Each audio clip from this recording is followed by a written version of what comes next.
हाथ बांधकर घुटनों की बल बैठाकर दर्जनों को सीधा गोली मार देना। हमास की ओर से कथित स्पाई यानी जासूसों के साथ कुछ ऐसा ही किया जा रहा है। गजा शांति के बाद हमास के पास सत्ता अगले चरण के लागू होने तक है।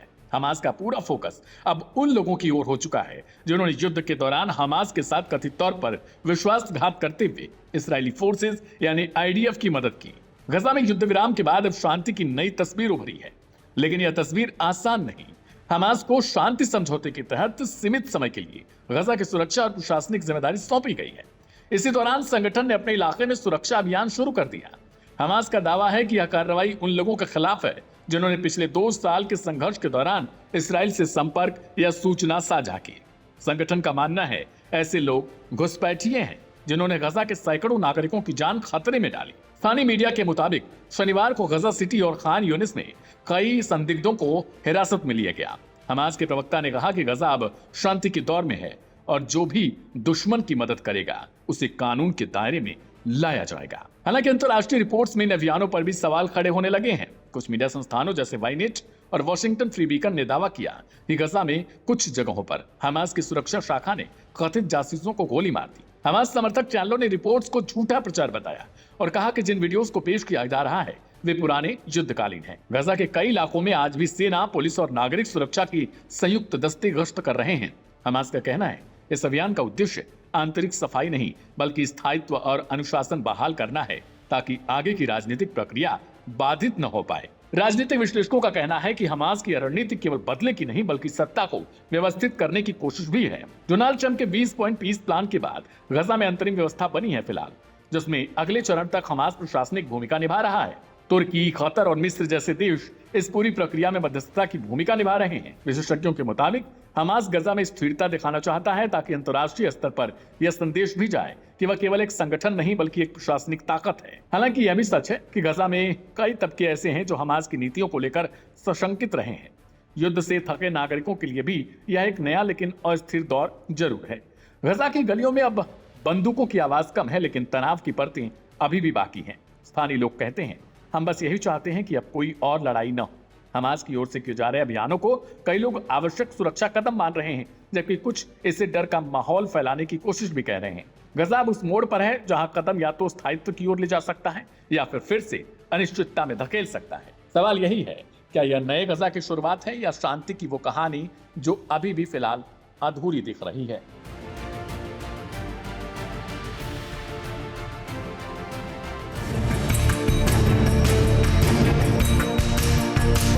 सीज फायर के बावजूद इस्राइल गजा में थमा नहीं है। मीडिया रिपोर्ट बता रही है कि इस्राइल अब भी वहां अपनी कारगुजारियों से बाज नहीं आ रहा। खबरें आ रही हैं कि सीज फायर डील के बावजूद गजा में 19 से ज्यादा लोग मारे गए हैं। इतना ही नहीं, आरोप लग रहा है कि इस्राइल ने अपने सपोर्टर ग्रुप्स को गजा में एक्टिव कर दिया है, जिससे हमास को उलझा कर रखा जाए। गजा में हमास और दूसरे ग्रुपों में आपसी संघर्ष कराया जाए, इसकी भी साजिश की जा रही है। हमास ने गजा में गद्दारी के इल्जाम में जिन 20 से ज्यादा लोगों को सजा दी है, कहा जा रहा है कि ये इस्राइल समर्थक उसी ग्रुप के लोग हैं।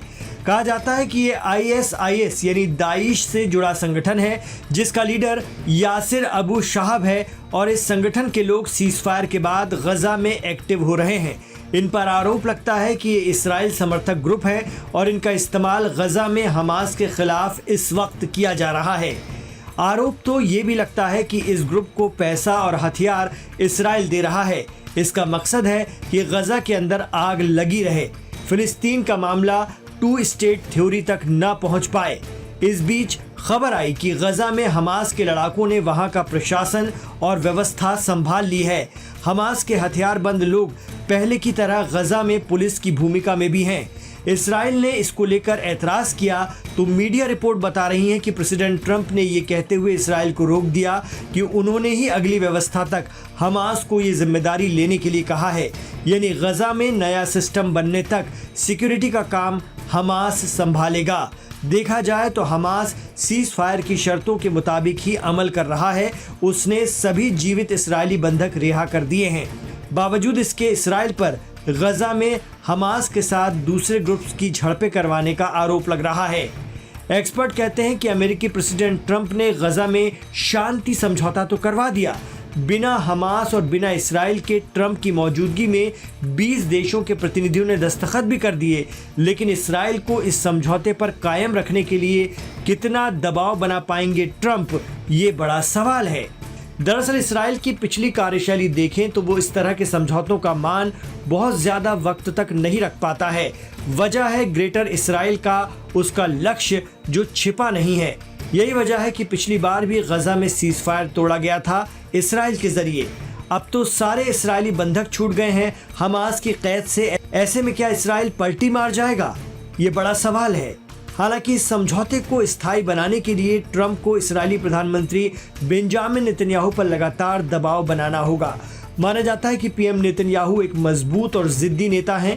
बिल क्लिंटन से लेकर जो बाइडेन तक उनके साथ काम करने में मुश्किलों का सामना कर चुके हैं। वहीं ट्रंप की 20 पॉइंट वाली शांति योजना में कई मुद्दे अभी भी विवादित हैं। इसमें हमास का हथियार डालना और भविष्य में गजा प्रशासन में शामिल न होने की शर्त है। इन शर्तों को हमास ने मानने से इनकार कर दिया है। हमास ने संकेत दिए हैं कि वो गजा के प्रशासन में अपनी भूमिका चाहते हैं। ट्रंप के शांति समझौते में भविष्य में फिलिस्तीनी राज्य की संभावना भी शामिल है, जिसे इसराइल की जनता और वहां का राइट विंग गुट स्वीकार नहीं करता है। आगे इसराइल में चुनाव भी हैं जो कि इस समझौते को प्रभावित कर सकते हैं। पीएम नेतन्याहू को अपने दक्षिणपंथी गठबंधन को मजबूत बनाए रखने के लिए दबाव का सामना करना होगा। देखा जाए तो ट्रंप की शांति योजना में कई अनसुलझे पेच फंसे हुए हैं। इस समझौते की सफलता के लिए ट्रंप को नेतन्याहू पर प्रेशर बनाए रखना होगा। देखना होगा कि इसमें अरब और मुस्लिम देश क्या भूमिका निभा पाते हैं।